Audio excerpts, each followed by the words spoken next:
தனுஷோடைய ஆக்டிங்கில் அவருடைய 50வது மூவி ரிலீஸ்க்கு வரப்போகிற டைமில் அவருடைய 51வது மூவியோட அப்டேட் எல்லாத்தையுமே ரிலீஸ் பண்ண ஆரம்பிச்சிட்டாங்க. இந்த மூவியை சேகர் கமலேஷ் அவர்கள் தான் டைரக்ஷன் பண்ணிக்கிட்டு இருக்காரு. ஏற்கனவே இந்த மூவிலேருந்து பூஜை போஸ்ட் எல்லாத்தையுமே ரிலீஸ் பண்ணிக்கிட்டு இருந்தாங்க. இப்போ இந்த மூவியோடைய ஃபர்ஸ்ட் லுக் டைட்டில் ரிலீஸ் பண்ணுறதை கன்ஃபார்ம் பண்ணிட்டாங்களே. சம்மருக்குள்ளே இந்த மூவிலேருந்து நிறைய அப்டேட் கூட வந்துடலாம். ஏன்னா தனுஷோடைய ஆக்டிங்கில் இந்த இயருக்குள்ளே 2லேருந்து 3 மூவிஸை தேட்டரில் பார்க்கலாமே. அந்த வகையில் அவருடைய 51வது மூவியோடைய ஃபர்ஸ்ட் லுக் டைட்டிலை சிவராத்திரி ஸ்பெஷலாக ரிலீஸ் பண்ணுறதை கன்ஃபார்ம் பண்ணிட்டாங்க. தொடர்ந்து தனுஷோட ஆக்டிங்கில் ரிலீஸ் ஆகிற மூவிஸ் எல்லாமே ஒரு பெரிய ரெஸ்பான்ஸ் தான். அந்த வகையில் இந்த 50வது மூவி 51வது மூவி எந்த மாதிரி அமைப்புன்னு வெயிட் பண்ணி தான் பார்க்கணுமே. கார்த்திகோடைய ஆக்டிங்கில் அவருடைய 25வது மூவி தேட்டரில் ரிலீஸ் ஆகி ஓரளவு நல்ல ரெஸ்பான்ஸை ஏற்படுத்திடுச்சு. 26வது மூவி ரிலீஸுக்கு தயாராக இருக்குன்னே சொல்லணுமே. 27வது மூவியோடைய பூஜை வீடியோஸை ரிலீஸ் பண்ணுறதை கன்ஃபார்ம் பண்ணிட்டாங்க. சிவராத்திரி ஸ்பெஷலாக இந்த வீடியோஸும் ரிலீஸ் ஆகுது.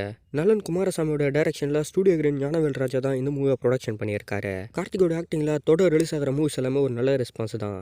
அந்த வகையில் இந்த கார்த்திகோடைய 27 எந்த மாதிரி இருக்க போகுதுன்னு தெரியல. அல்லு அர்ஜுனோட ஆக்டிங்கில் 2024 செகண்ட் ஹாஃபில் ரொம்ப பெருசாக வெயிட் பண்ணிக்கிட்டு இருக்கிற மூவினா அது புஷ்பாவுடைய 2வது பாகம் தான். இந்த மூவிக்கு ஒரு பெரிய வெயிட்டிங் இருக்கு. முதல் பாகத்தை ஒரு நல்ல ஆக்ஷனோட கம்ப்ளீட் பண்ணியிருந்தாங்க. 2வது பாகத்தில் விஜய் சேதுபதி மட்டும் இல்லாமல் இன்னும் நிறைய ஆக்ட்ரஸ் ப்ளே பண்ணிக்கிட்டு இருக்கிறதும் கன்ஃபார்ம் ஆகியிருக்கு. வில்லனுடைய கேரக்டர் எல்லாமே ரொம்ப பெருசாக வடிவமைச்சிருக்காங்கன்னு நினைக்கிறேன். இது மட்டும் இல்லாமல் என்னுடைய 2வது பாகம் கம்ப்ளீட் ஆன பிறகு 3வது பாகம் வர்றதுக்கு வாய்ப்பு இருக்குன்ற மாதிரி அப்டேட் போய்கிட்டு இருக்கு. 2026 இந்த மூவியோடைய 3வது பகுதி தேட்டரில் பார்க்கலாம் அப்படின்ற மாதிரி அப்டேட் ரிலீஸ் பண்ணியிருக்காங்க. புஷ்பாவுடைய 2வது பாகம் முடிஞ்சதுக்கப்புறமும் அல்லு அர்ஜுன் அவர்களுக்கு 2 மூவி வெயிட்டிங்கில் இருக்கு. அதில் ஒரு மூவியை அட்லி அவர்கள் டைரக்ஷன் பண்ண போகிறாருன்னு நினைக்கிறேன். இன்னொரு மூவி இன்னும் கன்ஃபார்ம் ஆகாமலே இருக்கே. இந்த 2 மூவி கன்ஃபார்ம் ஆனதுக்கப்புறம் புஷ்பாவுடைய 3வது பாகம் தான் தேட்டருக்கு வரும்னு நினைக்கிறேன். 2வது பாகம் எந்த மாதிரி ரெஸ்பான்ஸ் ஏற்படுத்த போகுதுன்னே தெரியல. ஆனால் 3வது பாகத்துக்கே இப்போ பிளான் போட்டு வச்சுருக்காங்க. NBK 109 பாலையாவுடைய 109வது மூவியோடைய ஒரு கிளிப்ஸ் வீடியோவை ரிலீஸ் பண்ணுறதா அப்டேட் கொடுத்துருக்காங்களே. இவருடைய ஆக்டிங்கில் தொடர்ந்து ரிலீஸ் ஆகிற மூவிஸ் எல்லாமே ஒரு பெரிய பாக்ஸ் ஆஃபீஸ் மட்டும் இல்லாமல் ஒரு பயங்கர ஆக்ஷன் மூவியாக இருக்கு. அது தொடர்ந்து இப்போ இவருடைய 109வது மூவியோடைய ஒரு கிளிப்ஸ் வீடியோ ஒன்று சிவராத்திரி ஸ்பெஷலாக ரிலீஸ் பண்ணுறதை கன்ஃபார்ம் பண்ணியிருக்காங்களே. இந்த மூவி ஒரு நல்ல ஆக்ஷன் கலந்த ஒரு த்ரில்லர் மூவியாக கூட இருக்கிறதுக்கு நிறைய வாய்ப்பு இருக்கு. பாலையாவுடைய ஆக்டிங்கில் இந்த மூவி ஒரு பெரிய ரெஸ்பான்ஸ் ஏற்படுத்தும்னு நினைக்கிறேன். மம்முட்டியோட ஆக்டிங்கில் ரிலீஸ் ஆகி ஒரு பெரிய ரெஸ்பான்ஸ் ஏற்படுத்துகிற மூவி தான் பிரம்மயுகம். இது மூவியோடைய OTT ரிலீஸ் அனௌன்ஸ்மெண்ட்டை ரிலீஸ் பண்ணியிருக்காங்களே. மார்ச் 15க்கு சோனி லைவில் ரிலீஸ் ஆகிறது கன்ஃபார்ம் ஆகியிருக்க. ரொம்ப பயங்கரமான ஒரு ஹாரர் கலந்த த்ரில்லர் மூவி தான்.